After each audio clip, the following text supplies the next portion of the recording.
Pichincha, de nuestras autoridades, la doctora Paola Pavón, prefecta de la provincia de Pichincha, el ingeniero Alexandro Tonelo, viceprefecto provincial, y del doctor Leonidas Moreno, les damos la cordial bienvenida al segundo seminario integral de conductores y ayudantes de transporte público y comercial. Saludamos también el día de hoy a nuestros ponentes, el doctor Luis Amaya del Observatorio del Coronavirus Pichincha, al ingeniero Guillermo Abad, el secretario de Movilidad del Distrito Metropolitano de Quito. Antes de iniciar, queremos pedir un minuto de silencio por todas las víctimas del COVID-19. A partir del día de hoy, martes 11 de agosto del 2020, el Pleno del Consejo Provincial de Pichincha declaró luto por 3 días para honrar a las personas fallecidas por el COVID-19. Nuestra prefecta, doctora Paola Pavón, expresó que esta Cámara está sensible ante el dolor de los familiares de las víctimas y esta es una medida que hará sentir nuestra solidaridad, apoyo y sensibilidad. Estamos prestos a entregar nuestro mayor esfuerzo por la vida de la población para hacer frente a la pandemia.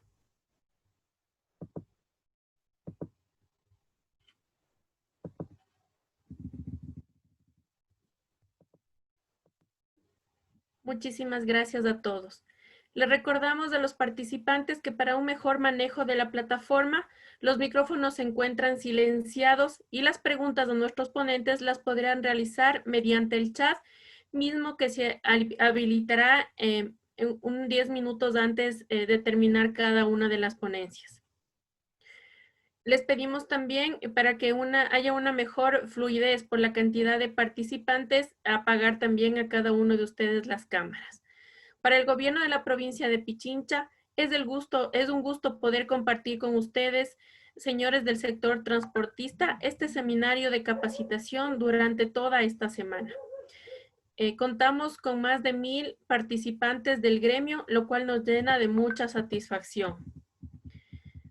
Vamos a dar inicio a nuestra primera ponencia el día de hoy, que es el análisis de la situación de la COVID-19 en Pichincha. Agradecemos al doctor Luis Amaya del Observatorio del Coronavirus en Pichincha. Él es médico general, graduado de la Universidad Central del Ecuador, trabajó en el Ministerio de Salud Pública en primer nivel de atención en primera línea de manejo de casos de COVID-19. Doctor Luis Amaya, bienvenido. Muchas gracias, gracias de verdad la invitación y qué gusto tener la oportunidad de compartir con ustedes algunas cosas que son muy importantes sobre cómo prevenir COVID-19 durante la actividad de transporte de pasajeros, independientemente del área en el que realicen este tipo de transporte. Quiero compartir con ustedes una presentación para que podamos comprender cómo funciona todo esto y pues voy a intentar en estos próximos minutos resumir todo lo que en esta capacitación, que usualmente la hago casi en unas 2 horas, como les decía hace un momento, pero lo vamos a hacer lo más práctico posible y sobre todo las perlas. Aquí vamos a tener un poquito sobre la información de lo que vamos a ver en esta pequeña capacitación y como una pequeña introducción, yo quiero que vean ustedes estas cifras de aquí. Las cifras que tenemos en este momento nos revelan claramente que, tomando en cuenta, por ejemplo, en el cantón Petro Moncayo, que estaba en semáforo rojo y pasó a semáforo amarillo el 3 de junio, y Cayambe, por ejemplo, que pasó de al semáforo amarillo el 10 de junio, teníamos ciertos casos confirmados, controlados, pero que en el lapso del tiempo han ido aumentando de manera importante todo lo que son relacionado a los casos infectados acumulados. Estos son datos acumulados, pacientes que han fallecido con el diagnóstico confirmado de COVID-19 acumulados. Si nos damos cuenta, la tendencia sigue en crecimiento, por lo tanto, todavía no alcanzamos un aplanamiento de la curva. Y es posible que con el cambio de algunas medidas, por ejemplo, como los cambios de la semaforización, cambiar el semáforo amarillo, siga favoreciendo en algunas áreas o en algunos aspectos. Si toda la población no sabe controlar o cuidar de los diferentes escenarios para evitar el contagio, es posible que esta curva siga ascendiendo. De todas maneras, es una curva que ha ascendido y que ventajosamente todavía nos ha permitido mantener algunas áreas en control. Sabemos que los hospitales están obviamente saturados de pacientes, pero quizás en relación a los casos que hemos tenido con otras partes del país, pues nos mantenemos igual en una curva ascendente relativamente controlada. Sin embargo, si vemos aquí nosotros los casos confirmados diarios, igual tomando en cuenta que aquí tenemos una línea de corte de cuándo cambiaron los semáforos de rojo a amarillo en Pedro Moncayo y en Cayambe, aquí vamos viendo que una vez que se levantaron algunas restricciones por el cambio de semáforo, tenemos diariamente picos muy importantes de casos confirmados y también algunos picos de casos fallecidos, lo cual nos hace tener mucha alerta por esta situación porque seguimos todavía viendo muchos casos que se confirman de manera diaria. Entonces, ¿esto qué nos implica? Primero, intentar capacitar mucho mejor a la población para que todos comprendamos cómo prevenir la transmisión de COVID. Y en segundo lugar, es incentivarnos a mantener o mejorar todas las medidas que estamos haciendo para cada uno como persona para disminuir la transmisión del virus. Entonces, yo quiero que comprendamos primero una parte aquí. Yo describo esta transmisión de la enfermedad o de la infección de COVID-19 como una cadena de transmisión. ¿A qué nos referimos con cadena de transmisión? A que si ustedes ven una cadena, como todos lo sabemos, una cadena para que funcione perfectamente, todos los eslabones deben estar muy bien conectados y no deben haber fallas, errores o rupturas en un eslabón, porque si un eslabón falla, toda la cadena prácticamente se rompe y prácticamente queda inutilizado. Entonces, así es como yo describo la transmisión de COVID-19, de esta infección, como una cadena de transmisión, de una serie o sucesión de hechos que tienen que suceder conectados un eslabón versus el otro para que se transmita esta infección. Entonces, quiero que comprendamos una cosa. Supongamos lo siguiente. Tenemos una sombra de una persona a nuestro lado izquierdo. Supongamos que esta persona está contagiada de COVID-19. Aquí hacia el lado derecho tenemos una persona que no está contagiada de COVID-19. Aquí en la mitad vemos que salió el virus, ¿no es cierto? ¿Cómo hace una persona que está contagiada, que vemos aquí hacia el lado izquierdo, para contagiar a una persona que está hacia el lado derecho? Hacia el lado derecho, en este lado de acá. Para que el virus pase de una persona a la otra, tienen que haber tres elementos. Uno, una puerta de salida desde la persona enferma. La persona que está con la infección debe tener una puerta de salida por donde salga ese virus para ir hacia la otra persona, hacia la puerta de entrada. Este es el segundo componente, la puerta de entrada en la otra persona. La persona que está sana tiene también una puerta de entrada y vamos a analizar con detalle esto, pero no solamente son estos dos puntos, el de salida y el de entrada, los que favorecen la infección, sino un medio de transporte, que es lo que llamo yo, un medio de transporte a través del cual la persona que está enferma a través de su puerta de salida elimina el virus y este virus utiliza algunos de estos tres medios de transporte y llegan hacia la persona sana y por una de sus tres puertas de entrada va a generar una infección. Entonces, bien, la puerta de salida en una persona que tiene la infección son dos áreas específicas de su cuerpo. Todavía la ciencia no ha demostrado si es que existen algunas otras áreas más. Están obviamente muchas investigaciones, pero hoy por hoy prácticamente la gran mayoría de casos y de contagiados por esta infección inician con una puerta de salida que es nariz y boca. Nariz cuando estornudo, cuando toso, tal vez cuando respiro, y la boca cuando estornudo, cuando toso, cuando hablo, cuando grito. ¿Ok? Este virus sale de la nariz y de la boca contenido en algunas gotículas de microgotículas y se transporta a través de tres mecanismos y hay algunos más que todavía están en estudios. En esencia, uno, las gotículas al hablar, toser, respirar o estornudar. De la segunda manera, a través del contacto directo y una tercera forma a través de contacto con superficies contaminadas. Sin embargo, para que se complete esta triada de la cadena de transmisión, la persona sana deberá permitir o facilitar que el virus entre por tres puertas de entrada, que en esencia son sus ojos, su nariz o su boca, es decir, las partes de nuestra cara que son húmedas, nuestros ojos, nuestra nariz y nuestra boca. Cuando esto sucede y se completa la puerta de salida, el medio de transporte de manera efectiva, cuando hay una puerta de salida efectiva, un medio de transporte efectivo y una puerta de entrada fácil para el virus, prácticamente estamos cumpliendo las tres eslabones de esta cadena de transmisión. Entonces, vamos a hablar primero, ya sabemos cuáles son las puertas de salida, cuáles son las puertas de entrada. Vamos a hablar sobre el medio de transporte, estos tres medios de transporte que están contenidos aquí. En primer lugar, las gotículas al hablar. Cuando una persona habla, no está con mascarilla, supongamos que una persona que está enferma, vamos igual a mantener el mismo esquema, ¿no? A nuestro lado izquierdo tenemos una persona que está con infección, a nuestro lado derecho tenemos una persona que está en teoría sana, ¿ok? La persona que está con infección cuando habla, si no utiliza una mascarilla, las gotículas pueden caer alrededor de 2 metros, 1.5, 2 metros de distancia alrededor, ¿sí?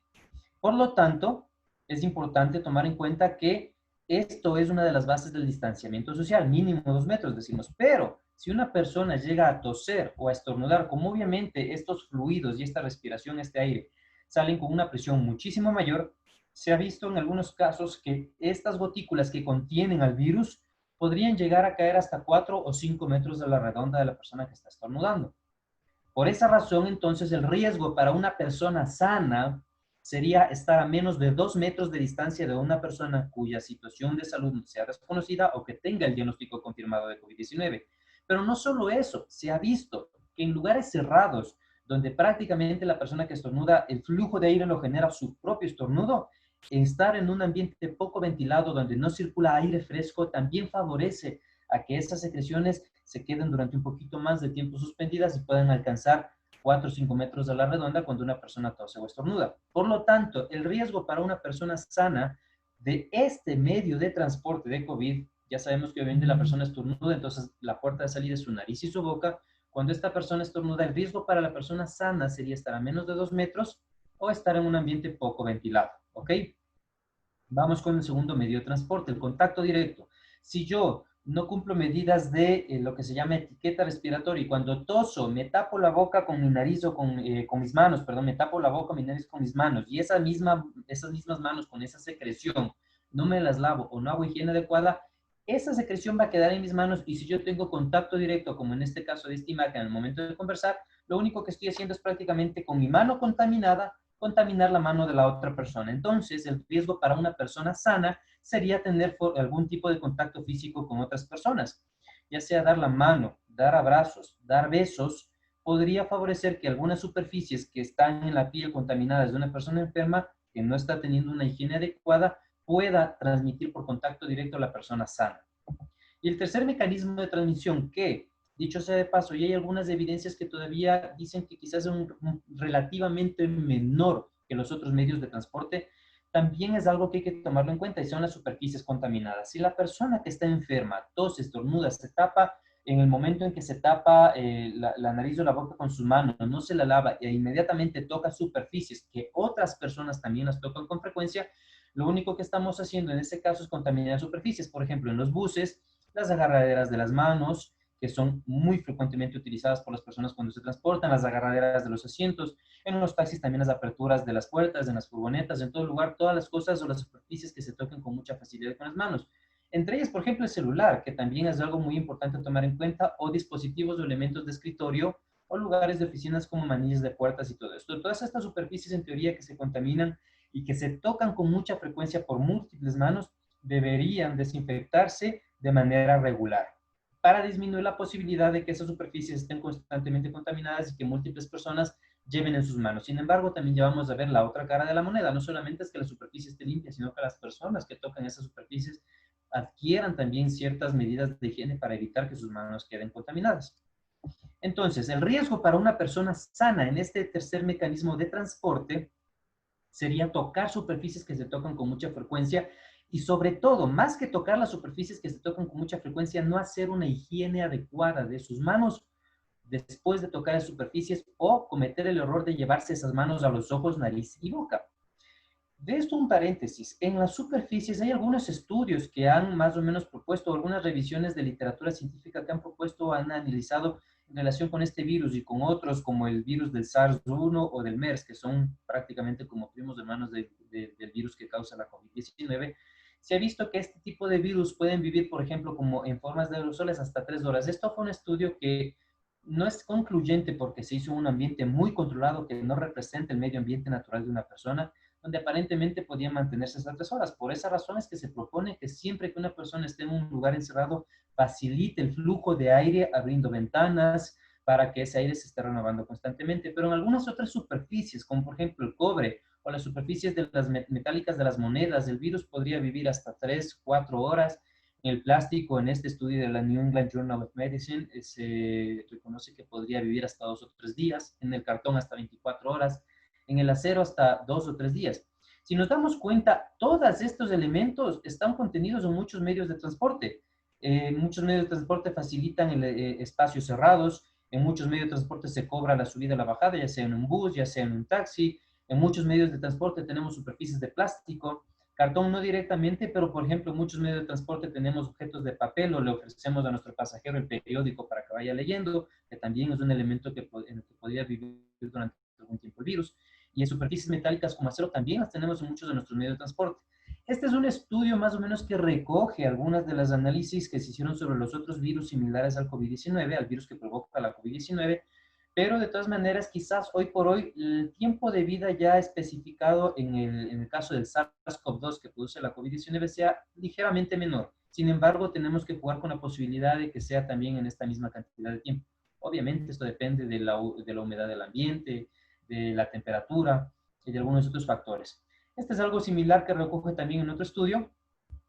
Por ejemplo, muchos que utilizan guantes quirúrgicos, en el guante, en la superficie de látex de un guante o de nitrilo de un guante, el virus puede vivir hasta 8 horas. De hecho, vive mucho más que en una mano desnuda. Entonces, por esa razón, no se recomienda mucho el uso de los guantes por esta y por algunas otras razones que vamos a analizar más. Pero en relación a las otras superficies, los datos son relativamente similares. Entonces, bien, haciendo un resumen del mecanismo de transmisión, recordemos entonces, tenemos una puerta de salida que en una persona enferma, la puerta de salida son las secreciones de su nariz y de su boca en el momento en que habla, tose, respira o estornuda.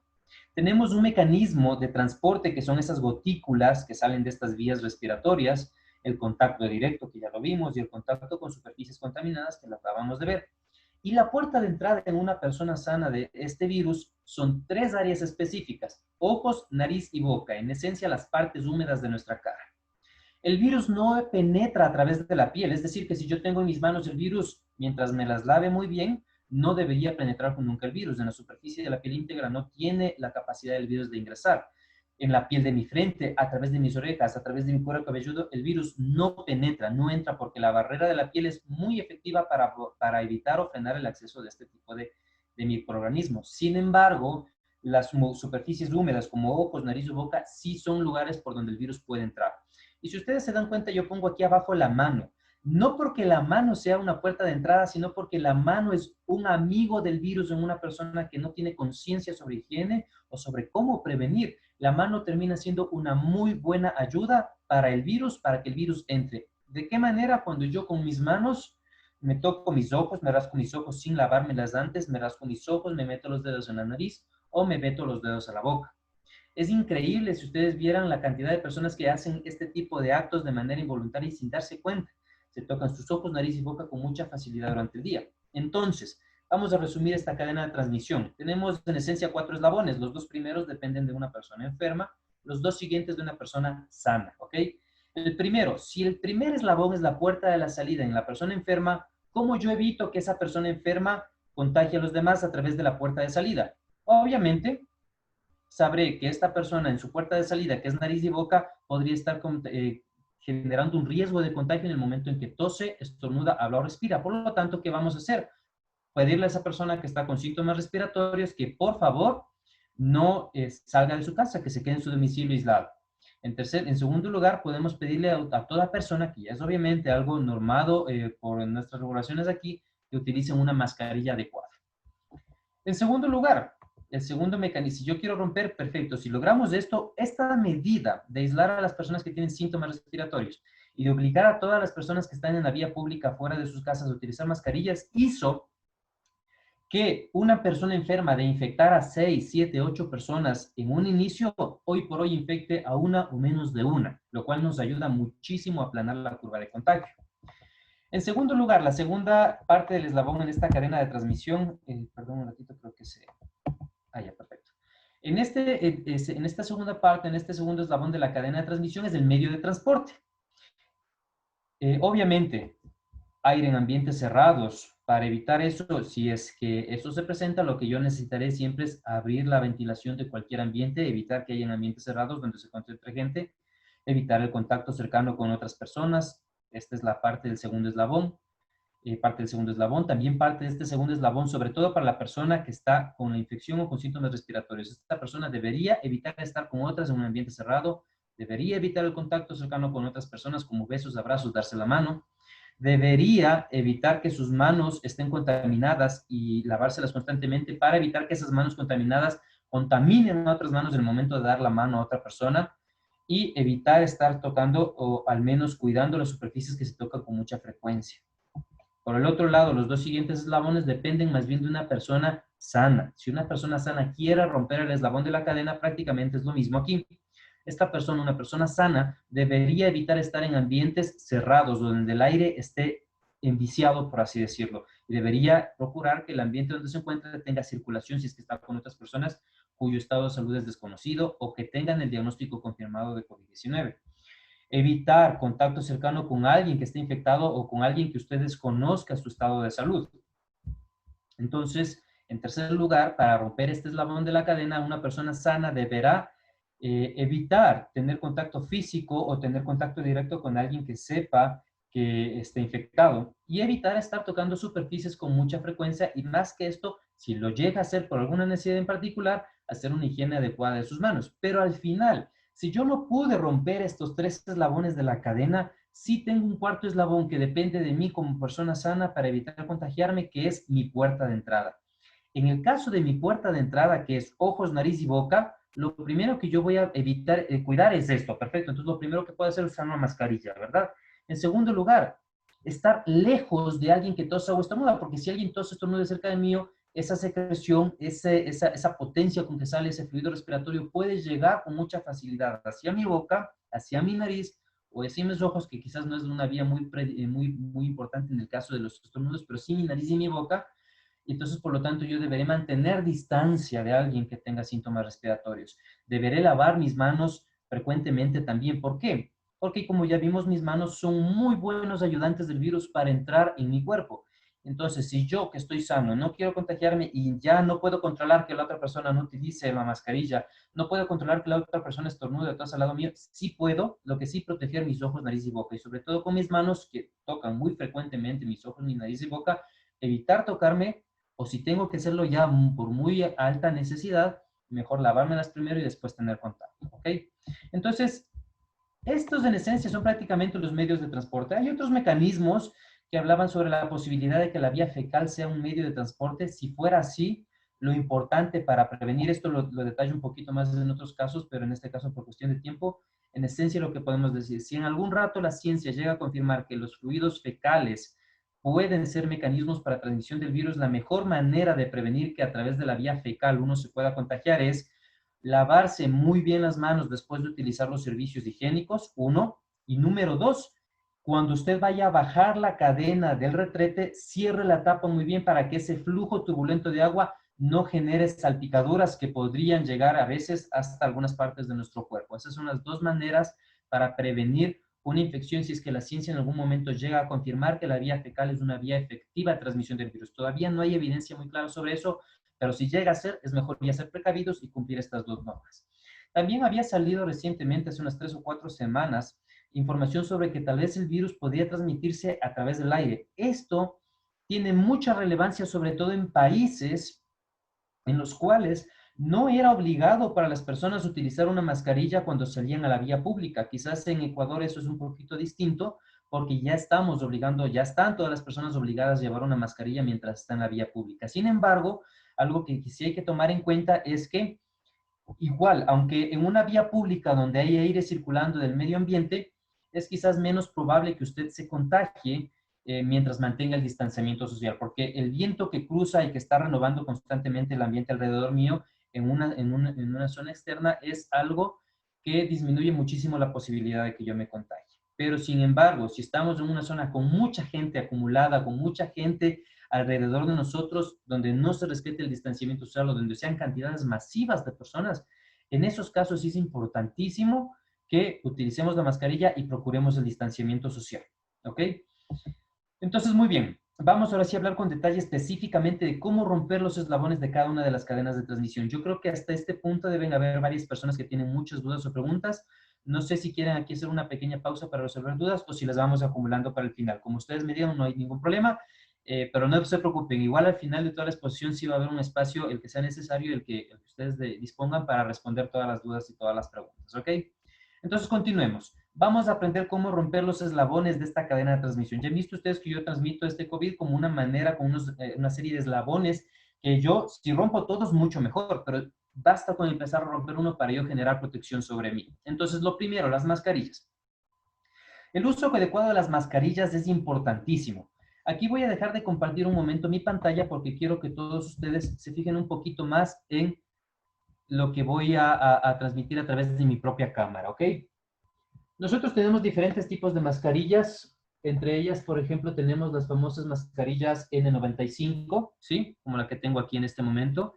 Inicialmente, el COE Nacional había solicitado que la población general se abstenga de utilizar las mascarillas N95. ¿Por qué razón? Porque son muy útiles en el área hospitalaria cuando se tratan con múltiples pacientes que tienen la infección grave y este material empezó a ser muy escaso en el medio hospitalario porque obviamente había mayor demanda, no solamente ya demanda de parte del personal de salud, sino también demanda del personal en general, de la población en general. Hoy por hoy se han hecho muy populares algunos tipos de mascarilla, la N95, que en esencia es prácticamente la que cumple el estándar americano, las KN95 que cumplen el estándar de China y las FFP2 que cumplen el estándar europeo. Estas tres prácticamente filtran de la misma manera la misma cantidad de partículas de menos de 2.5 micras, al menos del 95% de estas partículas. Muchas personas en la población han tenido muchísimo acceso a este tipo de mascarillas, son útiles. De hecho, quizás son en esencia las más efectivas, pero no por eso significa que otras mascarillas de otro tipo no son efectivas. También hay muy buenas mascarillas que son efectivas. Entonces, esta es una de las mascarillas de N95. Tenemos la típica mascarilla quirúrgica certificada, que es la que tenemos aquí. Y sobre esta me quiero enfocar un poquito porque es una que utiliza la población con muchísima frecuencia, pero también vamos a hablar un poquito de las mascarillas de fabricación casera o artesanales de tela, ¿ok? Primer principio de una mascarilla. Para que una mascarilla funcione de manera efectiva, la mascarilla debe de cumplir el primer principio, que es estar correctamente fijada a toda la superficie de la cara, tanto en su parte superior, lateral e inferior, en primer lugar. Este principio sí quiero que lo comprendan muy bien todos ustedes, porque este es uno de los principios que más he visto que falla en la población en general cuando utilizan una mascarilla. Entonces, en primer lugar, con respecto a la mascarilla quirúrgica, siempre hay la duda de cuál es el lado que va hacia afuera. La mascarilla quirúrgica tiene un lado celeste, ¿sí? Y un lado blanco. O en esencia, hay otras marcas que tienen un lado de color verde. Bueno, en esencia tienen un lado de color y un lado blanco. El lado que es de color siempre va hacia afuera, ¿ok? El lado que es de color siempre va hacia afuera. ¿Por qué? Porque el lado de color, si ustedes miran aquí, tiene una serie de fibrillas, bueno, es un poquito difícil por la cámara y por la luz ambiente.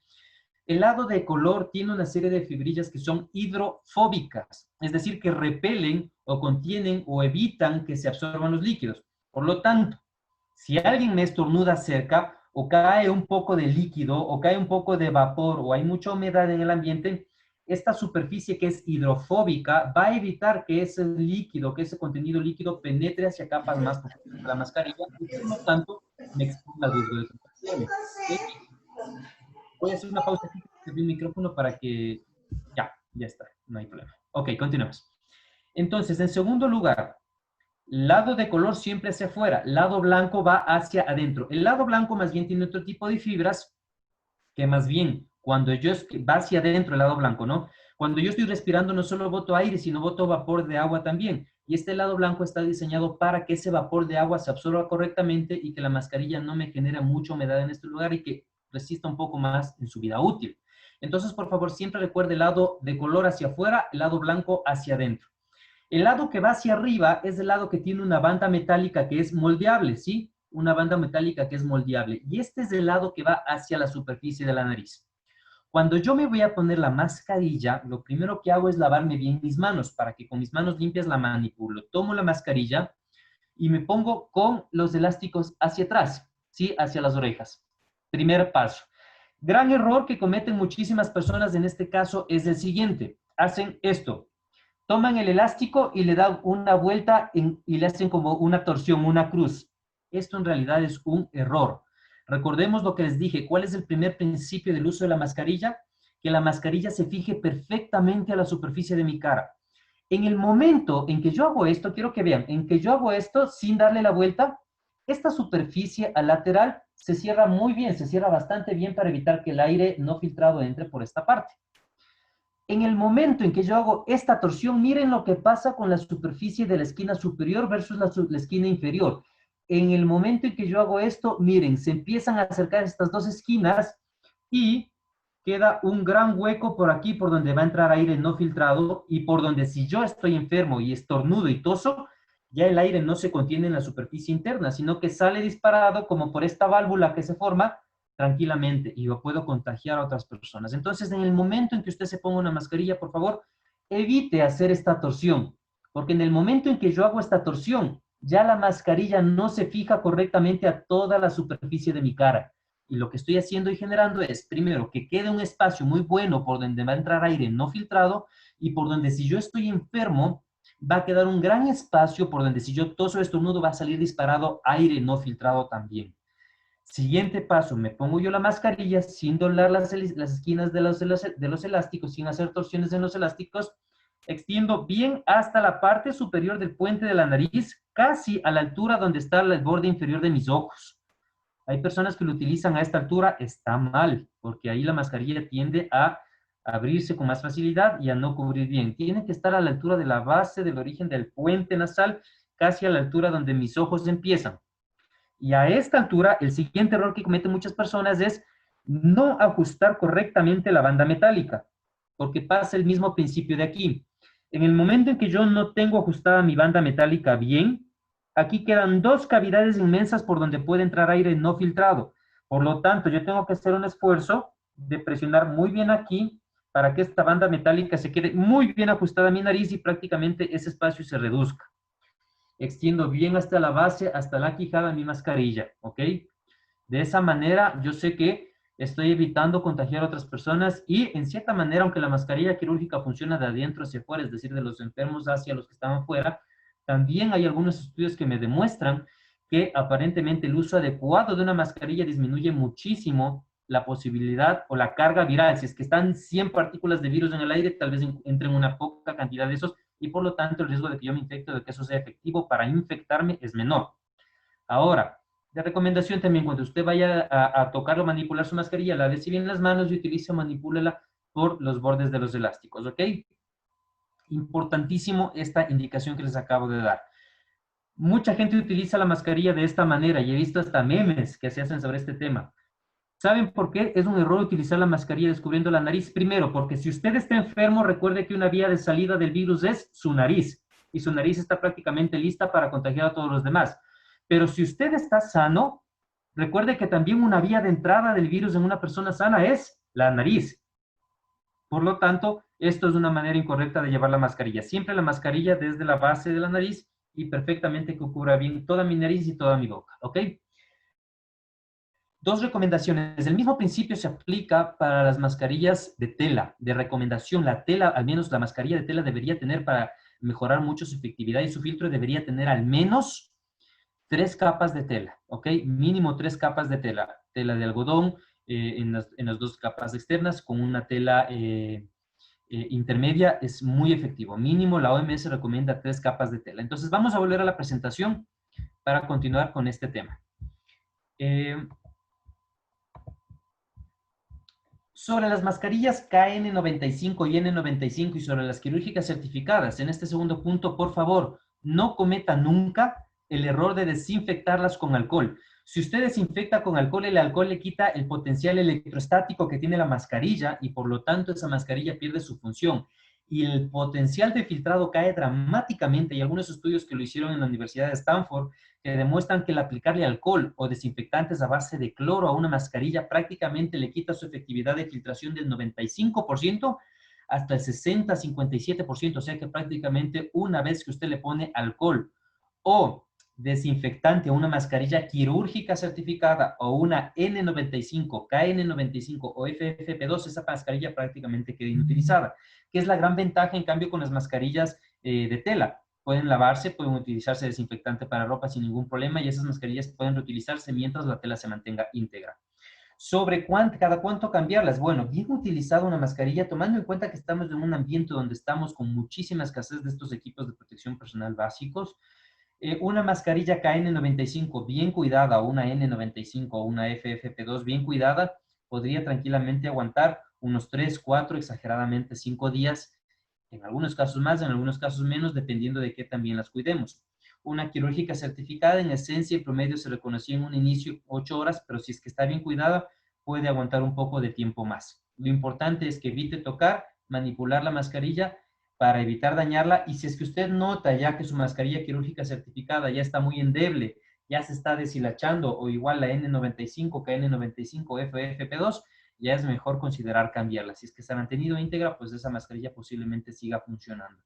Esto es útil, obviamente, en el área de personas de salud. Es diferente un poquito esta normativa porque nosotros sí estamos en un cuadro directamente de atención con pacientes graves o críticos, pero en la población general, bien cuidada, una mascarilla puede funcionar muy bien. Eso con respecto a la mascarilla. Número 2, hablemos de la etiqueta respiratoria. De la etiqueta respiratoria es importante que esto sí se aplique tanto a las personas que hacen el transporte como incentivar a nuestros pasajeros a que lo hagan. La etiqueta respiratoria en esencia significa que si yo voy a toser o estornudar en un ambiente donde hay otras personas o incluso donde estoy solo, puedo utilizar para taparme mi nariz y mi boca un pañuelo desechable y eliminarlo inmediatamente después de eso. O si no tengo un pañuelo desechable, utilizo el ángulo del codo. Pero independientemente de que yo use un pañuelo desechable o me tape la boca con el ángulo del codo, es importantísimo que en todo caso, siempre, independientemente de lo que lo use, me lave inmediatamente las manos o desinfecte mis manos con alcohol gel. Usted va a decir, doctor, pero ¿por qué tiene que desinfectar sus manos si usted se está tapando la boca con el ángulo del codo? Eso es porque el estornudo genera una presión de aire tan fuerte que puede caer alrededor no solamente de su codo, sino también de su mano. Y si es que usted va con esas manos y toca superficies que otras personas le tocan, puede contagiar. O si es que usted va y da la mano o da un abrazo a otra persona, puede contagiar. Entonces, por esa razón, inmediatamente después de toser o estornudar, alcohol gel o me lavo inmediatamente las manos. Si usted presenta en cualquiera de las situaciones, usted presenta síntomas respiratorios, es mejor que no acuda a su unidad laboral. Continuemos. Siguiente, la ventilación del ambiente. Es sumamente importante que usted garantice que en su ambiente laboral, en este caso estamos hablando de transporte, las ventanas siempre estén abiertas con el fin de que genere un flujo constante y de gran cantidad, de adecuada cantidad en el interior del vehículo, ya sea un taxi, ya sea una buseta, ya sea un bus o ya sea algunos de los transportes de mayor cantidad de pasajeros, ¿ok? ¿Por qué razón es importante esto? Porque si el aire se envicia y están muchas personas respirando ese mismo aire, la posibilidad de que en un ambiente cerrado una persona se contagie es sumamente alta. Hay estudios que analizaron, por ejemplo, el caso de personas que en un coro, mientras hacían prácticas, se contagiaron, una estaba enferma y contagió a muchísimas dentro de ese mismo coro, o personas que dentro de iglesias, que son ambientes cerrados donde no hay mucho flujo de aire en algunos casos, también generaron contagios masivos. Entonces, por esa razón, aunque todos quisiéramos que a lo mejor nuestros pasajeros vayan aquí como el Joker en la película del Batman con la cabeza hacia afuera, pues obviamente esto no es correcto, ¿no? Pero con esto lo que me refiero y lo que quería representar en esta imagen es que toda persona debe de obligadamente ir en su transporte con una buena ventilación, es decir, con las ventanas de abajo. Es obvio que ante esta situación lo que nosotros debemos hacer es advertirle a nuestros pasajeros, sobre todo en los que van en transportes de vehículos livianos como taxis. Es importante advertir a nuestros pasajeros que por tema de seguridad, mientras estén con las ventanas de abajo, eviten sacar sus celulares o algún objeto de valor, porque a veces, en algunos casos, la delincuencia puede darse el lujo de eso. O al menos tener mucho cuidado cuando el vehículo esté detenido en algún semáforo, ¿ok? Continuemos. El distanciamiento social, bueno, dentro de un vehículo es un poquito difícil, pero en esencia, por el principio que vimos de que alguien que tose o estornuda podría transmitir sus gotículas hasta 3, 4 metros de la redonda y alguien que habla podría transmitir esas gotículas o eliminar esas gotículas hasta 1.5, 2 metros de la redonda, pues siempre que es importante hay que procurar que nuestros pasajeros mantengan esa distancia entre ellos. No solamente la distancia es lo único que evita el contagio, sino todas las otras medidas que ya venimos viendo con anticipación. Hay algo que muchísimas personas tienen dudas cuando doy esta capacitación y es sobre el tema de limpiar o desinfectar las superficies. Ok, antes de explicar estas imágenes, vamos a hablar a qué nos referimos con limpieza y desinfección de superficies. Primero, esto es un ejemplo. En estas imágenes sí solo quiero que sea un ejemplo, no significa que con estas imágenes los estoy incentivando a que hagan una desinfección de toda la parte externa del vehículo porque no se aplica en este caso de COVID-19. Pero vamos a entender primero qué es limpieza y qué es desinfección. Aunque parecen similares, las palabras no son lo mismo. Por ejemplo, vemos aquí un carro, un SUV, un carro grandecito, 4x4, que está lleno de lodo.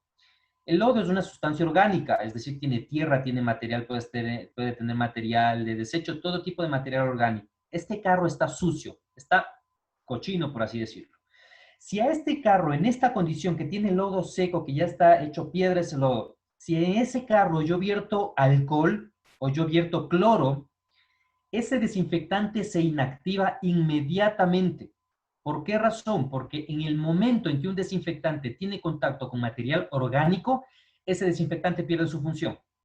Por lo tanto, lo primero que yo debo de hacer sobre una superficie en la cual quiero eliminar el virus para matar ese virus, lo primero que yo debería hacer es limpiar esas superficies que tienen contenido orgánico. Entonces, en este carro, lo primero que yo debería hacer es limpiarlo. ¿Cómo lo limpio? Paso agua, paso jabón y así prácticamente lo dejo limpio. Y una vez que ya esté limpio, puedo aplicar una solución desinfectante como alcohol o como cloro o la que usted tenga de preferencia al uso de su vehículo, ¿ok? Entonces, en este caso, no significa, esto solo lo puse como ejemplo, no significa que debemos desinfectar toda la superficie externa del vehículo, porque eso también se popularizó mucho y no tiene mucho sentido. Pero con estas imágenes, lo que yo quería ejemplificar es lo que significa limpieza y desinfección. Y que entendamos este principio. Si yo boto alcohol o cloro o cualquier desinfectante, la mayoría de desinfectantes, en una superficie sucia, que tiene material orgánico, que tiene desechos orgánicos, ese elemento, ese desinfectante se inactiva y prácticamente no hace ningún efecto. Por eso, si hay alguna superficie que esté sucia, yo primero le paso un poco de agua y de jabón y después paso un desinfectante. Lo siguiente, esto lo vamos a dar un poquito más de detalle. Lo siguiente, la higiene de manos. Aquí vemos la recomendación. Usualmente nuestras autoridades nos dicen lávate las manos por lo menos 20 segundos. Yo sigo compartiendo mucho lo que dice la OMS, que al menos el lavado de manos debería durar de 40 a 60 segundos. Usted primero abre la llave, moja sus manos, pone una cantidad de jabón y lo primero, esto es importante que toda la población lo sepa hacer. Paso 2, frote palma con palma sus manos. Dorso, paso 3, dorso de la una mano con la palma de la otra, cambiamos de lado en el mismo paso 3. Paso 4, de frente en región interdigital entre los dedos de la mano. Paso 5, los dorsos de las manos con este movimiento. Vamos al siguiente, al paso número 6. Paso número 6, los pulgares. Los pulgares son de nuestros dedos de las manos, los pulgares son prácticamente los que más fácil se contaminan. Entonces, les doy un tratamiento especial a los pulgares. Giro circular, cambio de mano, giro circular y a la final me voy a las uñas. Mis uñas, por favor, tienen que estar siempre cortas, porque debajo de las uñas también se acumulan no solo virus, sino bacterias, parásitos, cualquier montón de microorganismos que podrían generar la infección. Entonces, sus uñas deben estar siempre cortas. En el paso 7, hago una limpieza de las yemas de mis dedos y la zona de mis uñas y donde están prácticamente las uñas uniéndose con mis yemas de los dedos. Y al final, en el paso 8, enjuago bien mis manos. Esa llave de agua debería estar corriendo. ¿Por qué? Porque al final yo lo que tomo, no hago inmediatamente es cerrar la llave. Porque si yo abrí la llave con mis manos sucias, esa llave ya está contaminada. Entonces lo que hago es tomo una toalla desechable, me seco bien las manos y como vemos aquí, primero me seco las manos y con esa misma toalla desechable cierro la llave de agua. Y si puedo con esa misma toalla desechable, apago la luz del baño donde estaba y de una vez abro la puerta para no tocar esas superficies que suelen estar con mucha facilidad contaminadas. Y de esa manera mis manos no se vuelven a contaminar en el proceso que yo salgo del baño. Con el alcohol gel es algo prácticamente similar. Pongo una cantidad considerable de alcohol en mis manos y lo mismo, palma con palma, dorsos con palmas, región interdigital, región del dorso de los dedos, pulgares, región de las uñas y yo puedo seguir repitiendo este ciclo hasta que el alcohol gel se seque constantemente, totalmente, perdón. He visto muchas personas que ponen el alcohol gel, hacen esto y listo. Y el alcohol gel se queda empapado en sus manos. No, haga todo este procedimiento porque así me aseguro de llegar a todos los rincones de mi mano para evitar que esa mano se quede contaminada después de este proceso de desinfección y cometer el error de tocar mis ojos, nariz y boca con mis manos. Para terminar esta parte, evitar tocar sus ojos, nariz y boca. En esta publicidad ustedes ven que dicen no se toque la cara. En realidad yo puedo estarme como ahorita en este caso, rascándome la ceja, y aunque esté con mi mano contaminada, no por tocarme la ceja me estoy infectando, porque recordemos que el virus no tiene patitas para caminar hasta mis ojos, y que la ceja es una parte que tiene piel íntegra, entonces no va a entrar por aquí. Lo correcto no es decir no se toque la cara, porque igual voy a tener miedo de rascarme mi mejilla, de rascarme acá el mentón, o de rascarme la oreja, o de rascarme la frente. Lo correcto es decir, no se toque ojos, nariz y boca. Y si realmente es muy molestoso, como en algún caso me decía alguna persona, sabe que, pero es que yo tengo rinitis y a veces también con la rinitis me empieza a generar una comezón en los ojos porque a veces la rinitis se acompaña de eso. Entonces, lo que decía, bueno, si en última instancia es demasiada urgencia para ti, rascarte un poco el ojo, lávate primero bien esas manos y después haces ese procedimiento para que no te toques con manos sucias, ¿ok? Y finalmente, algo que lo dejé para el último en esta parte de cortar la transmisión del virus es la protección ocular. La normativa del COE nacional sobre el uso de equipo de protección en el transporte de pasajeros, ya sea en taxis o ya sea en algunas otras actividades, no menciona específicamente sobre el uso de protección ocular. Entendamos cuál es el principio. La protección ocular que tenemos a través de las gafas plásticas o a través de estos visores que en realidad no solamente cubren los ojos, sino también toda la superficie de la cara, la idea de estos elementos es que si alguien está frente a usted, en el momento en que esa persona por alguna razón tosió o estornudó, esas gran cantidad de partículas que salen disparadas directamente hacia su frente sean atrapadas o contenidas en esa placa de acetato, ¿ok? Entonces esa es la idea, para protegerlo de alguien que está al frente. ¿Por qué en el tema de transporte de pasajeros en taxis, sobre todo en taxis o en cualquier medio de transporte, sobre todo para los conductores, esto no es algo correcto? Primero, porque estos elementos no están diseñados para mejorar su visibilidad. De hecho, la perturban un poco. Y si usted lo utiliza eso mientras conduce, usted puede cometer el riesgo de tener un accidente de tránsito, porque estos elementos distorsionan un poco la visibilidad y se rayan con mucha facilidad también, entonces pueden disminuir muchísimo su visibilidad. Por esa razón, no se recomienda que un conductor esté utilizándolo.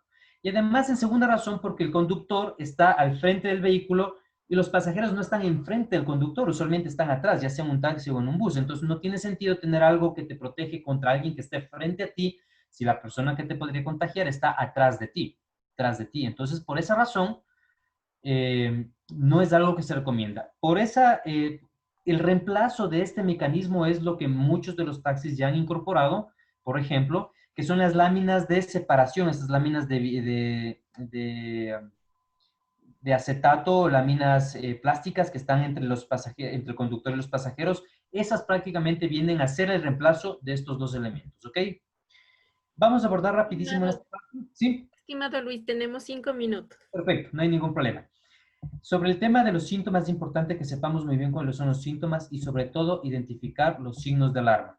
La falta de aire, la alteración del estado de conciencia, la fiebre y los síntomas que van empeorando de manera importante. Si usted presenta eso, tiene que ir inmediatamente al hospital. Finalmente, esto es algo de la misma capacitación, pero no lo quería abordar porque estos son mitos, pero lo que sí quiero en estos últimos 5 minutos es indicarles qué actividades específicas ustedes deben hacer dentro de sus vehículos cuando transporten pasajeros. En primer lugar, si es que usted tiene síntomas, por favor, evite prestar sus servicios, ¿sí? Si tiene síntomas, si ha estado en contacto con alguien que tiene el diagnóstico confirmado o está dentro usted de los grupos de prioridad o tiene alguna situación médica que podría generar una complicación grave en usted, si es que usted se contagia, por favor, evite prestar su servicio.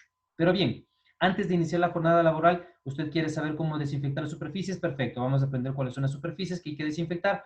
Usted toma 1 litro de agua y le agrega 2 cucharadas soperas de cloro, el cloro comercial, y eso le sirve para todo ese día. Primero, usted se va a poner guantes, mascarillas y gafas para ese proceso de infección porque el cloro irrita la mucosa de la nariz, de la boca y de los ojos. ¿Y qué superficies va a desinfectar? Sobre todo esto aplicado a los vehículos de transporte liviano, ¿no? Pero el mismo principio se aplica para los otros vehículos. Desinfecta las superficies que se tocan con más frecuencia. No todo el carro debe ser desinfectado. Entonces, en el lado del conductor desinfectamos la manilla de la puerta, los botones de seguros, manilla interna de la puerta, las agarraderas y botones de las ventanas, los apoyabrazos, la parte metálica de la hebilla del cinturón, en el caso de los taxis, del taxímetro, sobre todo el botón que usted lo está presionando con mucha frecuencia, hágalo con un trapo húmedo, no le bote directamente el chisguete porque si no lo puede dañar los equipos electrónicos. El volante, las superficies del volante, del tablero que se tocan con seguridad, con frecuencia, sobre todo los de encendido y apagado de las luces de parqueo. Y en el caso del pasajero, igual manillas de las puertas de la parte externa, en la parte interna, las apoyabrazos, las agarraderas, las hebillas metálicas del cinturón de seguridad y pues obviamente el acrílico que usualmente separa al conductor del pasajero. Y le recomiendo, ponga una señalética, por favor, para las personas que sepan. Todo pasajero debe saber lo siguiente, que la mascarilla es de uso obligatorio durante todo el viaje, ¿ok? Número 1. Número 2, no consumir alimentos dentro del vehículo porque si no se va a sacar la mascarilla y corre el riesgo de infectarse.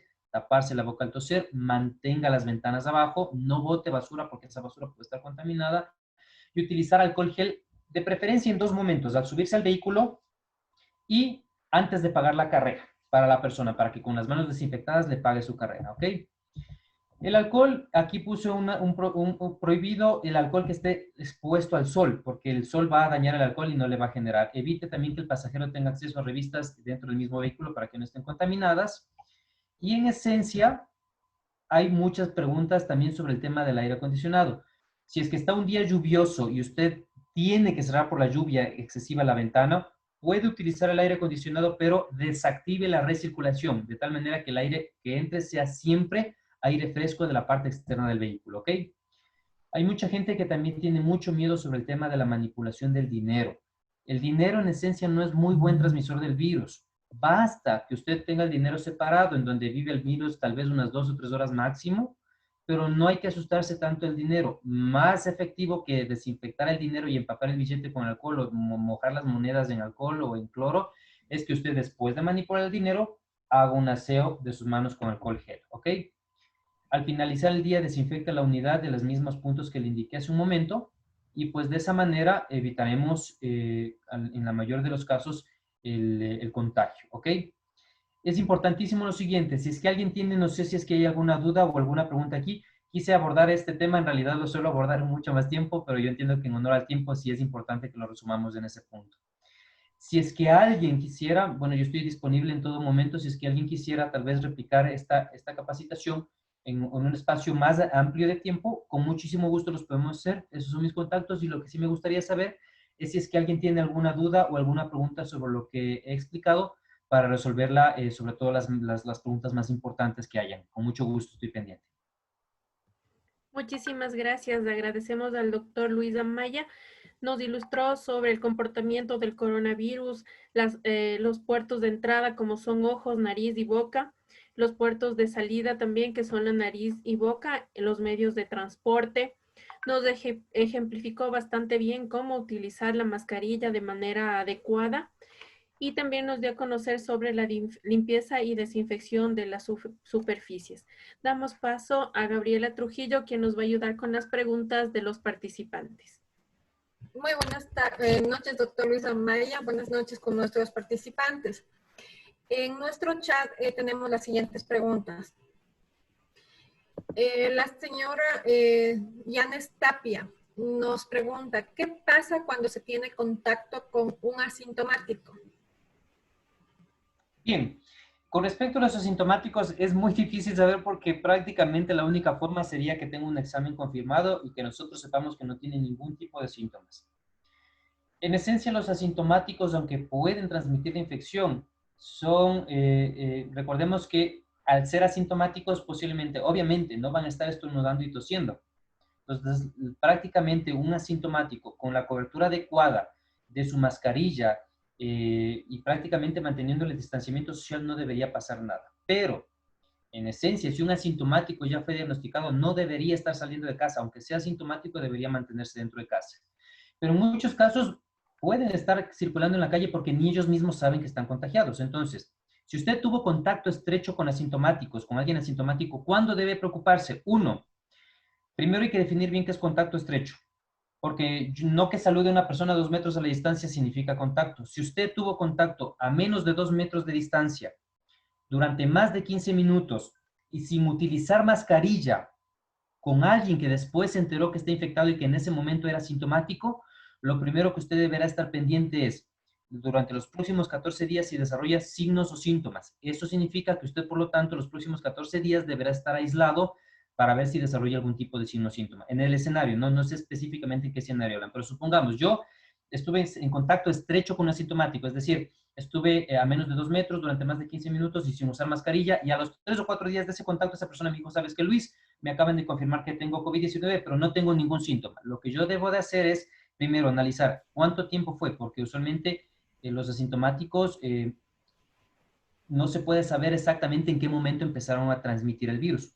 Entonces, lo que yo debería hacer en ese momento es mantener el aislamiento por 14 días y estar atento a signos de alarma durante los próximos 14 días. Y si soy población vulnerable, estar todavía más atento a los signos de alarma que les había explicado hace un momento.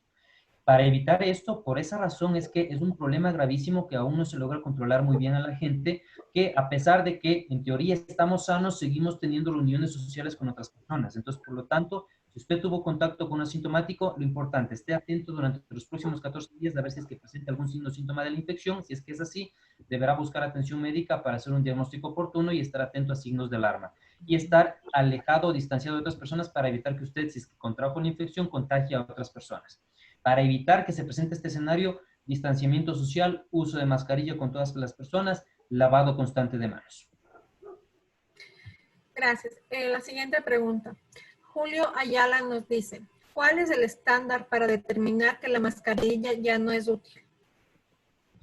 En realidad es muy difícil porque los estudios que demuestran que una mascarilla ya no es útil los hacen midiendo presiones y midiendo coeficientes electrostáticos en la mascarilla, lo cual en nuestro sentido es prácticamente imposible. Pero en esencia, si usted tiene una mascarilla que ya está endeble, que ya está, que usted le suelta y se cae solita, que ya está endeble, o que ya se empiezan a ver que los hilachos están, sobre todo en la mascarilla quirúrgica certificada y en las N95, si ya se empieza a notar que se está deshilachando o que está visiblemente sucia, es mejor cambiarla. Pero en esencia, si es que usted no puede darse cuenta de eso con mucha facilidad, lo importante es que una mascarilla quirúrgica certificada sirve por lo menos en promedio unas 8 horas seguidas o continuas o por separadas, ¿sí? Puede hacer 2 horas hoy, mañana 2 horas más si es que lo utilizó y en esencia 8 horas continuas sirve la mascarilla quirúrgica. La N95 puede, dependiendo de igual que también cuidar está, en promedio hasta 4, 5 días exageradamente. Pero la gran mayoría de personas en la población tienen la mascarilla de tela. Entonces la mascarilla de tela sí puede utilizarla usted todo el tiempo mientras la tela se mantenga íntegra. ¿Qué recomendación hay con respecto a esto? Que tenga algunas mascarillas porque un día usted va a poner a lavar una y secarla al día siguiente y mientras esa se seca usted utilice otra. Y garantice que su mascarilla de tela tenga al menos 3 capas de tela. Entonces eso, con la quirúrgica certificada, 8 horas, bien cuidada, puede aguantar más siempre y cuando no esté deshilachada, igual que la N95 que no esté deshilachada, o al menos 4 o 5 días con la N95 y con las de tela, mientras la tela se mantenga íntegra. Listo. Victorio Loaiza nos pregunta, ¿es necesario dejar fuera los zapatos y cambiarse de vestido? ¿Qué posibilidad es que el virus venga en la ropa? Bien, perfecto. Una de las cosas que les fue muy bien, por ejemplo, en Japón les fue muy bien en el manejo de esta infección porque Japón tiene una cultura de higiene muy importante. Ellos, con o sin virus, son personas que antes de entrar a su casa dejan sus zapatos fuera. Pensar que directamente los zapatos nos pueden contagiar es un poquito, quizás no tan efectivo. ¿Por qué? Recordemos, los puertos de entrada si es que yo estoy sano, para que el virus entre por mí y me genere una infección, ¿por dónde tiene que entrar? Ojos, nariz y boca. En el momento en que yo llego a casa, yo no pongo mis zapatos cerca de mis ojos, nariz y boca, ¿verdad? Quizás la única manera o el único mecanismo por el cual yo podría infectarme es que cuando yo me saco mis zapatos, contamino mis manos. Y si inmediatamente después de sacarme las manos, de sacarme los zapatos, me rasco los ojos, nariz y boca, podría ser una vía viable de infección. Podría porque todavía no hay mucho estudio científico sobre que demuestre que realmente el zapato contaminado te puede infectar. Pero ¿qué te recomiendo yo? Si quieres extremar un poquito más tus medidas de higiene, llegas a casa, te sacas los zapatos, los dejas ahí en la entrada de tu casa, ¿sí? E inmediatamente después de sacarte los zapatos, te haces una higiene de manos. Con respecto a la ropa, eso lo abordo en la capacitación cuando lo extendemos un poquito más en tiempo, pero la ropa como tal no ha demostrado ser un buen contenedor del virus. El virus vive aparentemente poco tiempo en la ropa. Quienes estamos en áreas de salud, que estamos obviamente en mayor exposición con estos casos, pues obviamente nuestro terno o nuestra pijama médica, pues sí la lavamos inmediatamente después de dejarlo utilizar. Pero si usted realmente no ha estado en un contacto de alto riesgo y ha cumplido todas sus medidas, pues usted es libre de llegar a casa, sacarse la ropa y si por último quiere extremar las medidas de seguridad, me lavo inmediatamente las manos y pues puede estar tranquilo. Pero en esencia no se trata de caer en un exagerado sentido de higiene, sino la higiene general. Llego a casa, dejo mis zapatos afuera, si quiero de una vez me cambio de ropa, me lavo las manos, me lavo si quiero también mi cara de paso y en esencia puedo estar seguro con eso. No es necesario utilizar overall. Veía una pregunta por aquí también que decían que de si se puede lavar la N95. No, nunca lavar la N95, eso la inhabilita también. Listo, doctor. Muy gentil por responder las preguntas. Un placer. Agradecemos la participación del doctor Luis Amaya. Muchísimas gracias. Para la segunda ponencia damos la bienvenida al ingeniero Guillermo Abad. Él es secretario de Movilidad del Distrito Metropolitano de Quito y fundador de Justicia Vial, con más de 12 años de experiencia en temas relacionados en transporte terrestre, tránsito y seguridad vial. Bienvenido, ingeniero Abad. Muchas gracias con todos. Un gusto participar en esta estos talleres, más aún que están relacionados con los señores conductores de las diferentes modalidades de transporte. En principio, la ponencia iba a ser dada por la Agencia Metropolitana de Tránsito, en vista que hubo ahí una pequeña descoordinación, ellos la van a hacer el día de mañana. Sin embargo, para mí es un enorme gusto poder colaborar con una presentación relacionada con temas de la actualidad, que es la de la tarifa del transporte público. Tuve aquí un pequeño problemita con... ok, creo que ahí ya se está viendo. ¿Me pueden confirmar si es que se ve la presentación? Sí, sí se está viendo. Ok, bueno. Y justamente esta presentación trata sobre la tarifa versus el servicio. Muchas ocasiones hemos tenido esta disputa desde hace muchos años atrás en relación de qué es lo que debe primar, la tarifa o el servicio. Y creo que se ha tenido esta disputa por muchos años porque no se ha tenido la capacidad de poder conjugar tanto lo uno como lo otro, porque en realidad no son antagónicos la tarifa y el servicio, sino van de la mano y tienen que trabajar de manera coordinada. Pero claro, para poder saber cómo funciona la tarifa y el servicio, no solo en la ciudad de Quito, sino a nivel nacional, es importante primero tener clara la magnitud del problema. Solo teniendo clara la magnitud y la problemática que tiene Quito, vamos a poder entender no solo el problema de la tarifa, sino toda la movilidad y toda la seguridad vial que está inmerso dentro de la ciudad de Quito. Y para eso yo me he permitido tener unas láminas en las cuales les pido que echemos un vistazo a las cifras de Quito desde el año 2005 al 2018. Es un periodo bastante importante como para poder ya sacar conclusiones. Miren ustedes que del 2005 al 2018, la tendencia en siniestros viales tiene claramente marcado en un 5.6% de tasa de crecimiento anual. Cuando se tiene una tendencia en temas estadísticos, esto quiere decir que es constante, quiere decir que se viene acumulando por varios años y consecuentemente revertir la tendencia implica casi la misma cantidad de años por la que fue medida la estadística. Bastante hacemos comparar esa tendencia y posteriormente revertirla significa tomar varios años de acciones efectivas a favor de la seguridad vial. Seguridad vial que ahora es llamada movilidad segura, porque la seguridad vial no es otra cosa que la sumatoria de dos factores. El primero, que es la organización del transporte, más un control y una buena gestión del transporte y del tránsito. Estos dos factores dan como resultado una movilidad segura, como se la llamaba antes seguridad vial. Veamos otro dato estadístico. Aquí tenemos la tendencia en heridos y se van a dar cuenta que igual esta se sostiene y la tendencia también es al alza. Tenemos en promedio anual 8.5% de tasa de crecimiento anual, que también es bastante complicada. Estos picos que ustedes ven acá, el uno es en el 2010 y este de acá es en el 2015, que fueron los peores años de siniestralidad vial en nuestro país. Y consecuentemente, si hay altas cantidades de siniestros, hay alta cantidad de heridos, la tendencia de muertes pues igual se mantiene. Y la tasa de crecimiento anual en mortalidad es del 4.2%. La Organización Mundial de la Salud nos ha dicho en reiteradas ocasiones que reducir los siniestros de tránsito per se es harto complejo. No es tan fácil, pero lo que sí se puede reducir y que sí se pueden tomar acciones para reducir casi que a cero es la mortalidad y la morbilidad.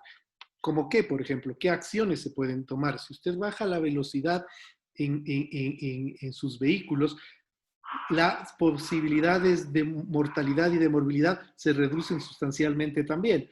No es lo mismo siniestrarse a 50 kilómetros por hora que a 100 kilómetros por hora. Y a 50 kilómetros por hora, solo para que ustedes tengan una idea de la magnitud del impacto en seguridad vial en un siniestro, a 50 kilómetros por hora, el peso de una persona se multiplica por 40. Esto quiere decir que el peso de colisión es de 3 toneladas.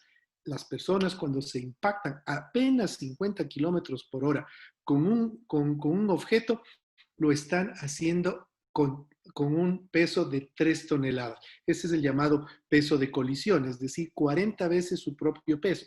El peso normal de una persona es de 75 kilogramos.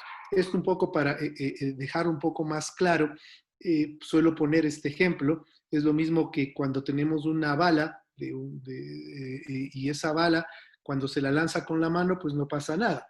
Pero si la disparamos, pues ahí las cosas van a cambiar. Entonces, ¿qué es lo que le mata en realidad a una persona o le genera una herida mortal a una persona? No es la bala per se, sino la velocidad a la que va esa bala. Igual sucede en un siniestro de tránsito. Es la velocidad la que termina matando a las personas o potencia la gravedad de las lesiones y consecuentemente las probabilidades de muerte. Para entrar un poco ya más en tema de lo que es la movilidad en el transporte público, principalmente, luego podemos tomar ejemplos del transporte comercial, porque veo que hay una gran cantidad de conductores también de transporte comercial. Pero miren, este dato es bastante importante. La tendencia de motorización en la ciudad del 2005 al 2018 tiene una tasa anual promedio de 7.9%. Es decir, la gente anualmente compra un 8% prácticamente de vehículos en relación al año anterior. Esto estamos hablando alrededor de más o menos entre 45 a 50 mil vehículos por año que ingresan a la ciudad. La pregunta que nos debemos hacer es, ¿por qué la gente quiere comprar vehículos? ¿Por qué la gente hace lo que más pueda por tener un vehículo? La razón es porque el servicio de transporte público no es de lo mejor. Y es ahí donde tenemos que reflexionar. Miren que en el año 2010 la empresa Market hizo una encuesta relacionada con el servicio de transporte público a nivel nacional. Y el 80% de las personas, cuando se les preguntó qué aspiración tienen en relación a la movilidad o al transporte público, el 80% de las personas, o casi el 80% de las personas, respondieron tener su propio vehículo. Como no se pueden comprar un vehículo como tal, un carro, empezaron a comprar muchas motocicletas también, cosa que si es que se sigue expandiendo vamos a tener un problema de una alta cantidad de motocicletas que al no estar bien organizadas pueden convertirse en un problema no solo para la gestión del tránsito y del tráfico, sino también por seguridad vial. Vale la pena indicar que el 12%, la tasa de crecimiento en siniestros de tránsito en motocicletas es del 12% anual y las probabilidades de muerte en una motocicleta llegan hasta el 60%, más aún si no tiene un casco debidamente homologado. Y aquí viene la contraparte de la lámina anterior. La tendencia del uso del transporte público, que va concatenado con lo que acabé de mencionar. Al no tener un buen servicio, y ya vamos a explicar por qué no hay ese buen servicio, no todo es problema de las operadoras, una parte sí, otra parte es del Estado, otra parte es de la autoridad, y justamente eso es lo que queremos corregir para revertir estas tendencias y que el uso del transporte público empiece a crecer y no a decrecer. Pero miren que en ese mismo periodo de tiempo la tendencia del uso del transporte público ha bajado en un 3%. Las personas están buscando otras maneras de movilizarse y no usar el transporte público. Esto en términos generales y en resumen implica estas cifras que acabamos de dar, esta magnitud del problema que acabo de mencionar, significan 300 millones de dólares anuales por siniestros de tránsito y 285 millones de dólares de pérdida por hora hombre que perdemos en el tránsito. Es decir, son cifras realmente preocupantes, pero que pasan desapercibidas porque son cotidianas.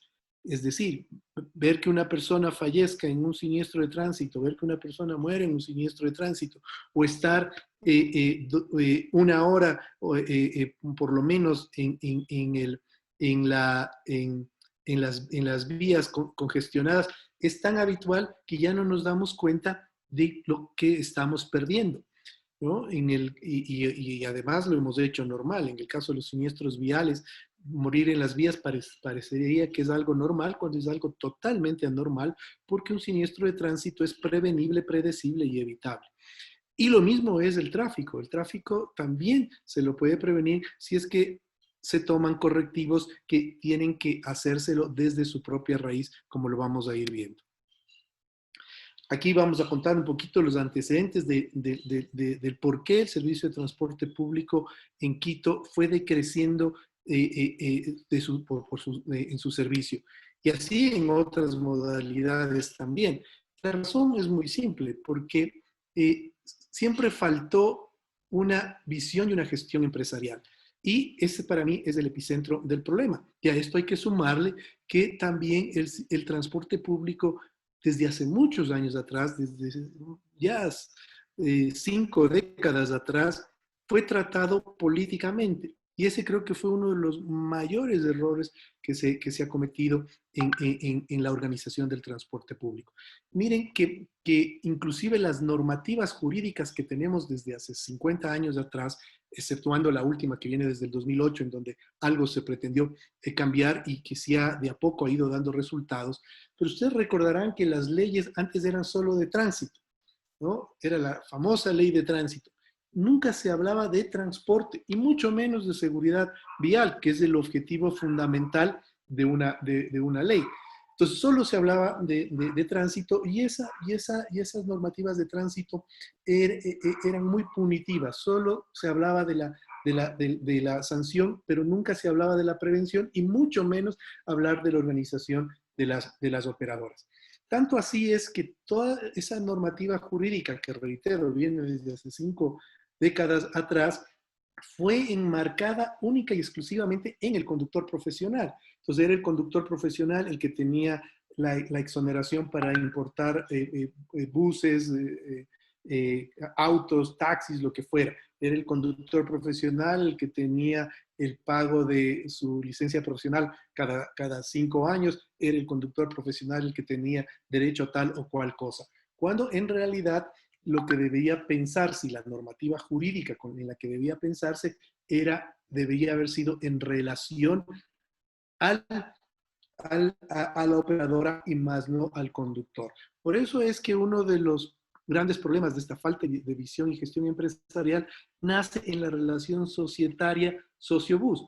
Es decir, una operadora de transporte que tenga 100 socios, en la práctica tiene 100 empresas unipersonales, en donde Juan es dueño del bus 1, Carlos dueño del bus 2, Carlos dueño del bus 3 y así sucesivamente. Y la relación se empezó a dar socio-bus cuando en realidad debería darse socio-acción o socio-certificado de aportación, es decir, tener accionistas en una empresa de capital o certificados de aportación en una empresa de personas como son las cooperativas. Pero, reitero, este marco jurídico que viene desde hace 5 décadas atrás, un poco más inclusive, venía solo moldeándose en el entorno del conductor profesional y consecuentemente por eso se llevó a tener esta relación societaria socio-bus. ¿Eso a qué conllevó? A que tengamos una administración individual, es decir, cada socio administra su bus a su criterio, quizás cumpliendo algunas normativas de índices de operación, algunas normas administrativas de la operadora, pero la administración sigue siendo individual. Existían casos, no hace mucho tiempo atrás, en donde entre los propios socios eran competencia. Aquí tenemos una fotografía, por ejemplo, donde ustedes podrán ver de que entre ellos mismos se rebasan, ¿no? ¿Por qué? Porque es la famosa casa del pasajero, porque tienen una administración individual.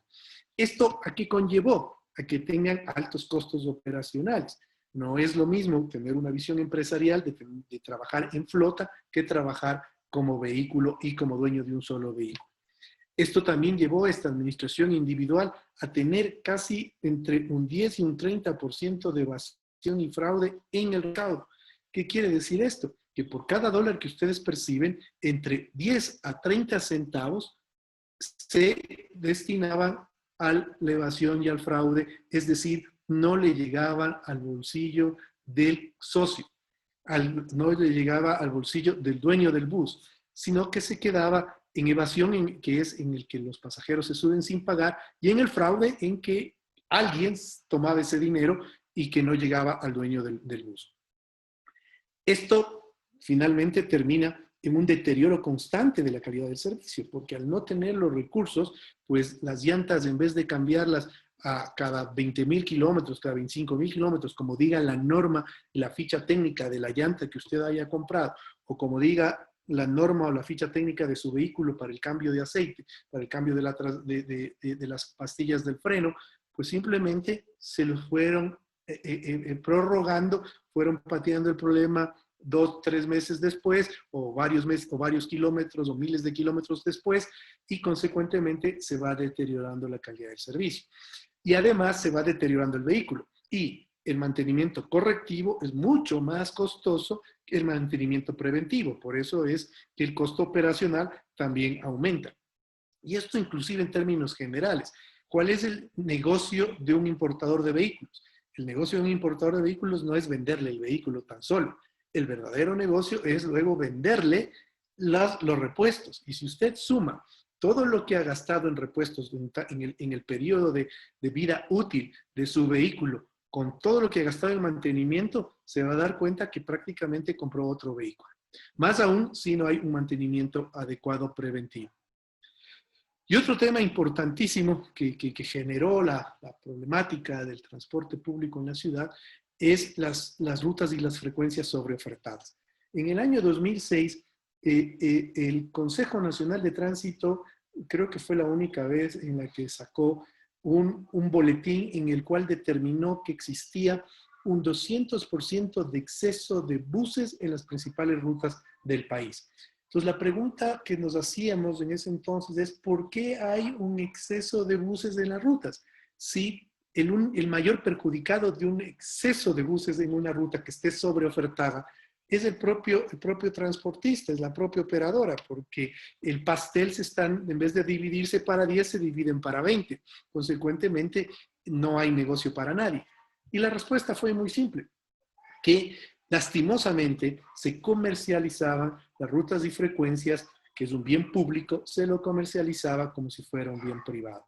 Es la famosa venta de los puestos, que conllevó a que tengamos una mayor desorganización del transporte en todas sus modalidades de transporte de pasajeros. Y así sucede en la modalidad de taxis, donde hay sobreoferta, en la camioneta hay sobreoferta, transporte turístico hay sobreoferta. Es decir, ese es el gravísimo problema de la sobreoferta, que genera una deficiencia en el equilibrio financiero de las operadoras de transporte. Ahora, regresando un poco al tema de la tarifa del transporte público. ¿Por qué los incrementos de la tarifa en ocasiones anteriores no mejoró el servicio? Porque se lo hizo de una manera política, diría yo, y sin una planificación y sin una contraprestación de por medio, y manteniendo el mismo modelo de gestión. El modelo de gestión con el que actualmente funcionan las operadoras, en su gran mayoría, es un modelo de hace 50, 60 años atrás, y que evidentemente no ha dado los resultados esperados. Quizás en la época dorada del transporte, que fue entre los años 80, por ahí, digamos que había la posibilidad de decir que el modelo funcionaba. Pero fue un modelo que funcionó coyunturalmente y por corto plazo, pero no tuvo esa visión de formar verdaderas operadoras de transporte que tengan visión y gestión empresarial. Entonces, lo primero es que se inobservó la Ley Orgánica de Transporte Terrestre y su reglamento general en relación a los contratos de operación, porque se los firmaban sin parámetros de calidad de servicio. Consecuentemente, esa tarifa que se incrementó, que cubría los costos operacionales, quizás tenían un margen de rentabilidad, pero no tenían una contraprestación por esa tarifa que se otorgó en un tal o cual momento. Y al no existir una herramienta jurídica de control, pues obviamente la autoridad no tenía cómo generar un control en beneficio de los usuarios porque no se tenía esta plataforma, esta herramienta jurídica que permita controlar. Ojo, que el control no es malo, el control es bueno porque ayuda a mejorar. Muchas veces pensamos de que el control es para molestar. No, si se lo ve desde manera empresarial, el control sirve de mucho para mejorar, para progresar, para corregir errores y poder ser mucho más productivos. Y esa es la idea que debe tenerse de parte de una autoridad que quiere controlar. Mejorar el servicio, pero mejorar también lo que está aquí al final, que es el equilibrio financiero de una operadora. Cuando se incrementaban antes las tarifas, no se pensaba en un equilibrio financiero. Y el equilibrio financiero no solo es un incremento de la tarifa, sino cómo administrar esa tarifa. Porque si es que la tarifa no está debidamente administrada con visión y gestión empresarial, no va a haber tarifa que le avance. Pueden darle $1 si sigue teniendo la misma evasión del 30%, si sigue teniendo un gasto operacional altísimo, si sigue teniendo una falta de visión y gestión empresarial, pues no habrá tarifa que avance. Pero si hay un incremento de tarifa, si hay una actualización de tarifa, con estos parámetros de calidad de servicio, con estos controles, con una nueva visión de gestión empresarial, con un manejo de operadora, ya no de manera individual, las cosas cambian sustancialmente y en beneficio de todos. ¿Cuáles son estos parámetros de calidad, condiciones y principios del servicio de transporte público? Que están tipificados en el artículo 3 y 47 de la Ley Orgánica de Transporte Terrestre de Tránsito y Seguridad Vial y en el 76 del reglamento. Seguridad, eficiencia, comodidad, responsabilidad, accesibilidad, universalidad, continuidad y calidad. Esos son los parámetros que están establecidos en la ley. Pero cada uno de estos parámetros es medible. ¿Cómo se los mide? Con indicadores. Y esos indicadores tienen que ser parte de un contrato para poder verificar si efectivamente estos parámetros se están cumpliendo. Miren en el tema de seguridad para poner un ejemplo. ¿Cómo mide usted al vehículo? La seguridad del vehículo. Con la bitácora de mantenimiento. ¿Y esa bitácora de mantenimiento a qué responde? Responde a una ficha técnica del vehículo.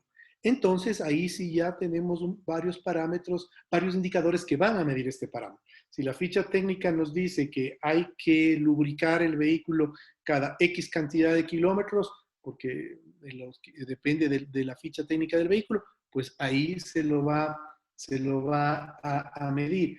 Si es que el vehículo tiene que cambiar sus llantas a X cantidad de kilómetros, se tomará esa verificación. Entonces, esta bitácora de mantenimiento, que es una bitácora no solo para el transporte terrestre, sino para el transporte aéreo, para el transporte marítimo, para cualquier tipo de transporte, hay esta bitácora. Y esta bitácora tiene que ser acreditada o certificada por alguien, que es una mecánica, y esa mecánica tiene que estar certificada. Entonces, ahí se genera una corresponsabilidad de los diferentes actores para determinar la seguridad de un vehículo. Yo suelo comparar, obviamente guardando las distancias del caso, pero en esencia y en concepto es exactamente lo mismo. Lo que pasa con un transporte aéreo con un transporte terrestre. Es exactamente lo mismo en concepto. Todos tienen parámetros de calidad y todos tienen parámetros medibles y esos parámetros, al ser debidamente medidos a través de un indicador, se garantiza la seguridad del usuario, que es uno de los tantos parámetros que podemos ver acá. ¿Cuál es la política de movilidad que queremos implementar en Quito y que lo estamos haciendo? Organizar y fortalecer el transporte público dándoles visión y gestión empresarial. Nos hemos reunido en reiteradas ocasiones con los representantes de las diferentes operadoras de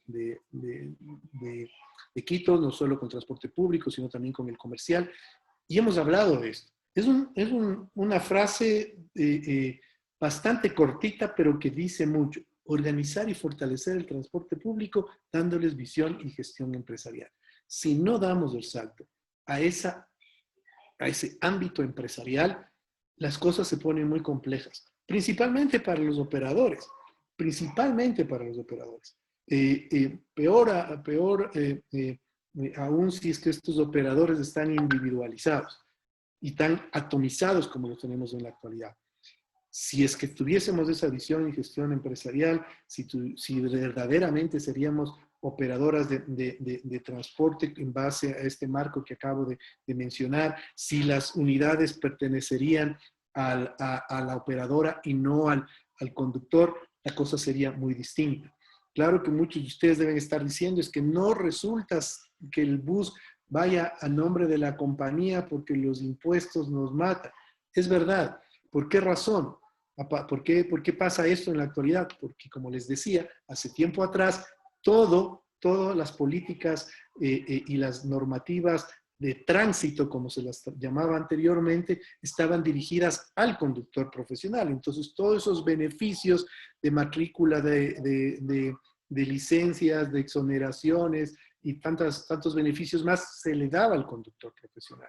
Pero ahora lo estamos en las conversaciones respectivas para que ese beneficio individual se convierta en beneficio colectivo de la operadora y más bien sea un incentivo el ser operadoras de transporte como lo estoy mencionando, porque así se va a tener un mejor control de los costos operacionales y comienzan a ser mucho más productivos. ¿Cuál es el objetivo de la política de movilidad que estamos tratando? Integrar al metro con el transporte público convencional y municipal en superficie, tanto en lo logístico como en calidad de servicio. No sacamos nada teniendo una integración física o inclusive una integración tarifaria si es que no tenemos de por medio una integración en calidad de servicio. No se puede romper la calidad del servicio. No puede darse el caso que usted venga en el metro que tiene estándares muy altos y que además es un metro con mucha tecnología y sale sale del túnel, sale de la boca del túnel y se encuentra con el tormentoso trato del servicio de transporte público. No funciona ni para el operador ni para el metro, ¿no? Y mucho menos para el usuario. ¿Por qué no? Porque la gente va a querer desplazarse en el metro, solo en el metro. Alguien dirá, bueno, pues el metro va a tener más gente. Sí, pero no tiene tantos vagones. Consecuentemente, no los vamos a poder atender de la manera en lo que se merecen, ¿no? Entonces, ahí es cuando tenemos que encontrar el equilibrio para que cuando se dé el paso de transporte de subterráneo a transporte de superficie, la calidad de servicio sea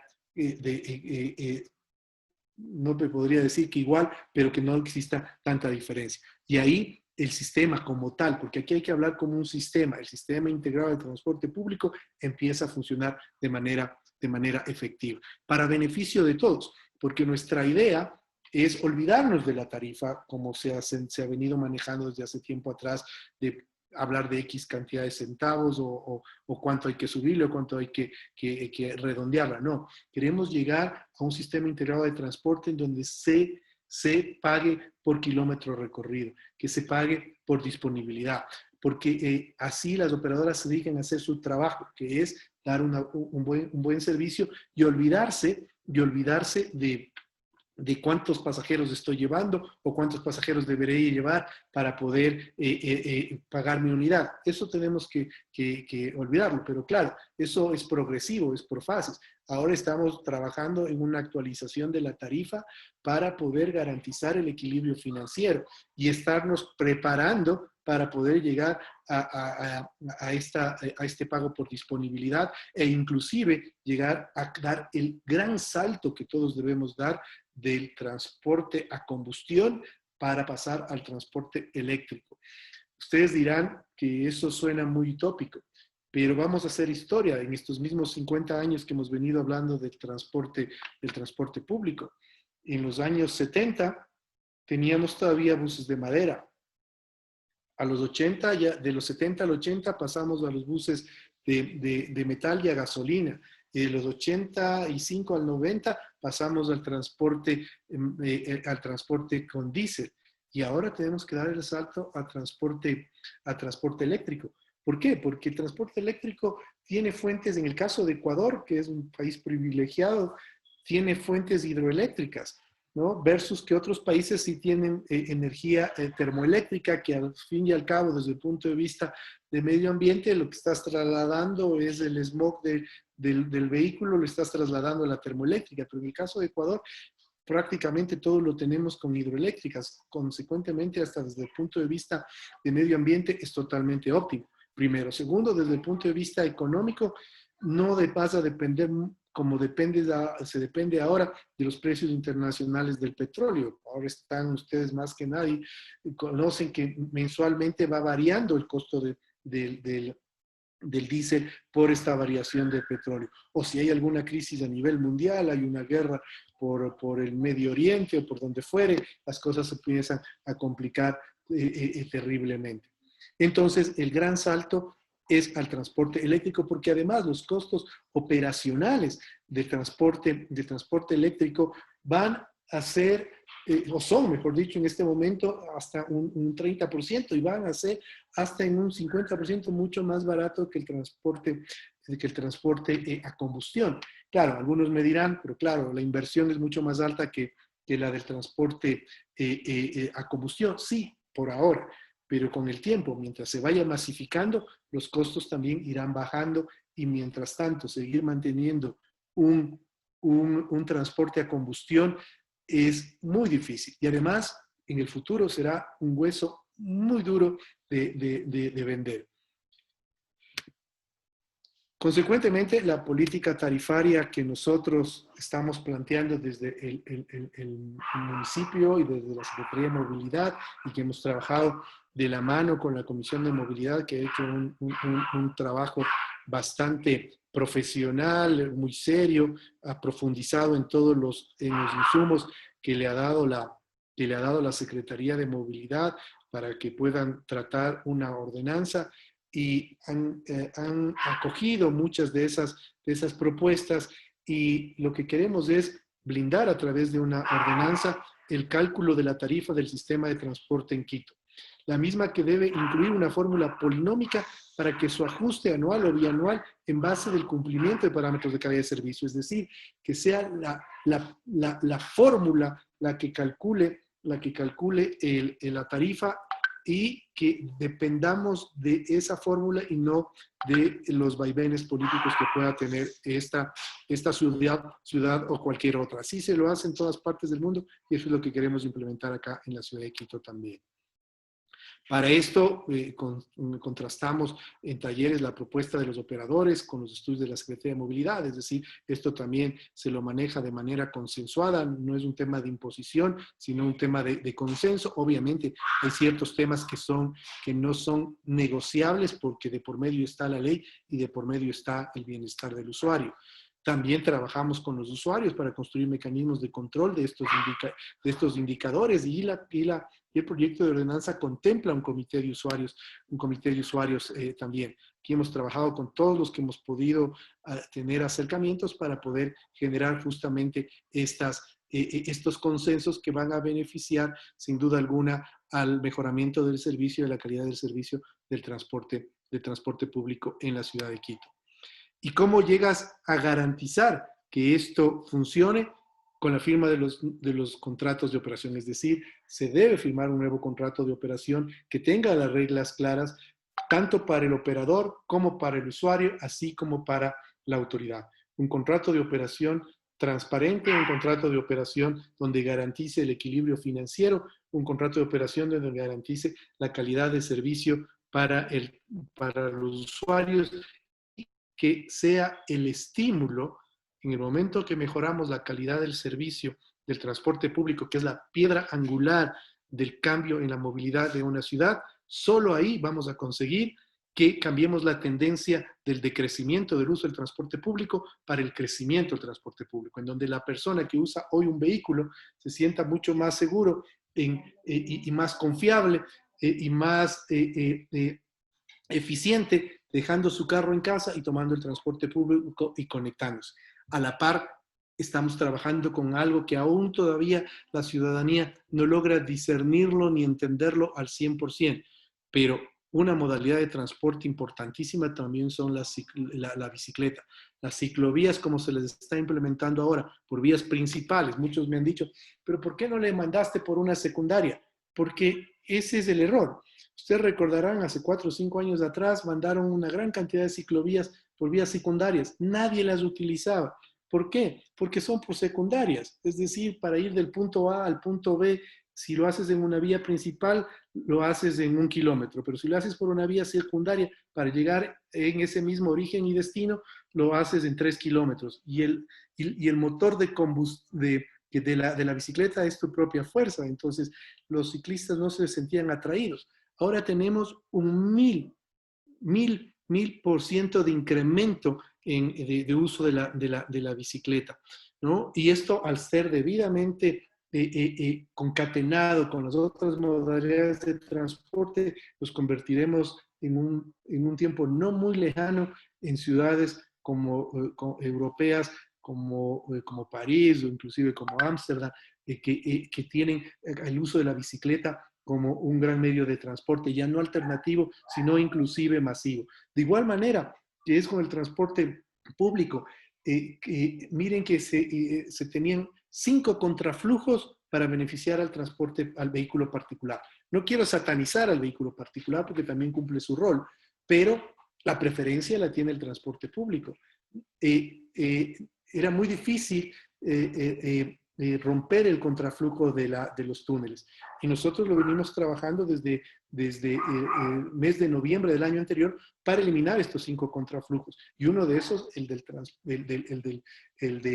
los túneles, en donde un bus que iba en sentido norte-sur en hora pico de 6:30 de la mañana a 8:30 de la mañana, cruzar los 3 túneles, el de San Juan, el de San Roque y el de San Diego, les tomaba entre 35 y 45 minutos. Ahora les está tomando entre 8 y 12 minutos en beneficio de los indicadores operacionales de las empresas y en beneficio del usuario, que ya no tiene que esperar tanto tiempo en el otro lado, en este caso del sur, para esperar un bus. Entonces, hay muchas cosas que todavía se las está trabajando, pero quiero decirles que esta parte intangible, que es la reestructuración de rutas y frecuencias, que las hemos completado ya al 100%, que ya las vamos a presentar inclusive públicamente en uno de estos días, el tratamiento de la tarifa, el tratamiento de los contratos, el sistema integrado de recaudo, que también el 15 de mayo ya se autorizó al metro y al trole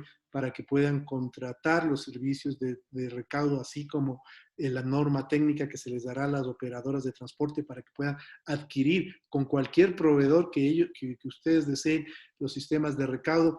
Todas estas herramientas, estos pilares que son intangibles, van a permitir que en este año, donde ya se empiecen a implementar estas herramientas, veamos el cambio de la movilidad en la ciudad de Quito.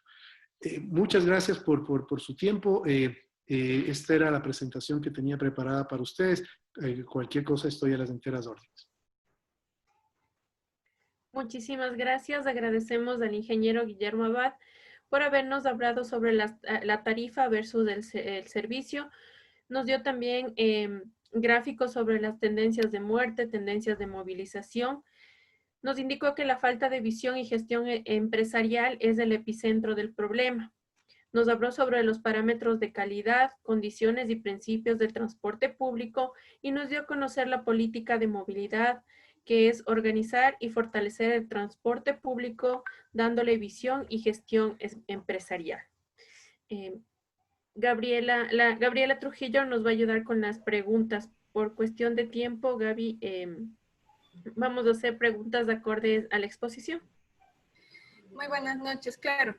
Ingeniero Abad, Marcos Solarte nos ha hecho llegar la siguiente pregunta. ¿Qué podemos hacer ante el incremento de la delincuencia y el robo de nuestras unidades? Perdón, tenía apagado el micrófono. ¿Me puede repetir, por favor? Con gusto. Marcos Solarte nos pregunta, ¿qué podemos hacer ante el incremento de la delincuencia y robo de nuestras unidades? Bueno, miren, eso ha sido y es un problema de seguridad ciudadana. Hemos recibido varias quejas de algunas operadoras y hemos solicitado tanto a la Policía Nacional así como a la Secretaría de Seguridad del municipio que nos ayude con mayores controles. No es un problema de movilidad, pero que está vinculada a la movilidad porque se dan en transportes públicos. Es un problema de seguridad ciudadana, pero que hemos transmitido esa preocupación ya a las entidades y autoridades competentes en este tema. Libertad Romero nos pregunta, ¿existe algún estudio para mejorar la movilidad en la ciudad? Sí, hay un estudio que lo realizó en los organismos multilaterales, que es el Plan de Movilidad para Quito, que es hasta el 2025. Sin embargo, la movilidad evoluciona todos los años y más aún cuando hay temas como los que acabamos de tratar con el expositor anterior en relación al COVID. El COVID cambió sustancialmente la movilidad en el mundo. En el caso de Quito nos sirvió inclusive para reflexionar sobre ciertos temas y darle fuerza a la movilidad sostenible, que como mencioné, estamos con un crecimiento del 1000% de ciclistas en la ciudad.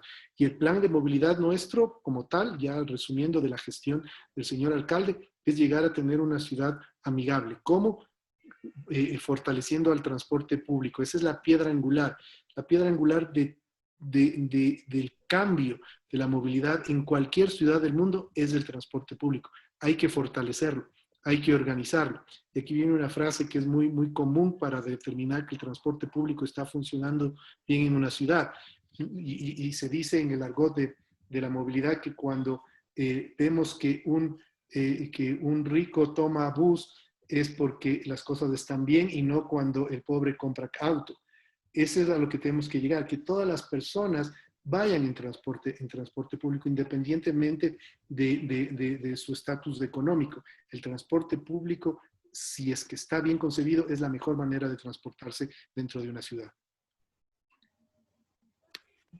Muchísimas gracias, ingeniero Abad. A las órdenes, con todo gusto, y me comprometo, cuando si ustedes lo requieran, a hacer algún taller o alguna charla sobre seguridad vial, que es la pasión de mi vida. Muchísimas gracias. Queremos agradecer al doctor Luis Amaya del Observatorio de Coronavirus y al ingeniero Guillermo Abad, del secretario de Movilidad del Distrito Metropolitano de Quito, quienes nos acompañaron el día de hoy con sus ponencias. Agradecerles a ustedes, señores del sector del transporte, por su participación en este segundo día del seminario. Queremos pedirles que por favor enciendan sus cámaras porque vamos a hacer unas fotografías para registro de nuestras redes sociales. A nombre de la Prefectura de Pichincha, de la doctora Paola Pavón, prefecta de la provincia, del ingeniero Alexandro Tonelo, viceprefecto de la provincia de Pichincha, de nuestro director de Economía Solidaria, el abogado Leonidas Moreno, y de la Coordinación de Emprendimiento a cargo del ingeniero Segundo Churuchumbi, queremos darles a todos Un agradecimiento por haber asistido a este segundo día de taller y les esperamos el día de mañana a las 6:30. Recuerden que las capacitaciones se van a realizar durante toda la semana y es importante que acrediten su asistencia al 100% de las capacitaciones para que obtengan el certificado. Reitero mis agradecimientos a nuestros expositores y a todos ustedes por haberse dado cita y por haber participado y adquirir nuevos conocimientos tan importantes para ustedes que son del gremio del sector de transportistas, que son los que movilizan a toda la gente de las ciudades, de las parroquias. Agradecer a las personas que están aquí, no solo de Pichincha, sino también de otras provincias. Están de Imbabura, están de Cuenca, están de Loja, están de Guayas, del Oro. Queremos agradecerles a todos por su participación, desearles una feliz noche y nos vemos el día de mañana. Muchísimas gracias, hasta mañana.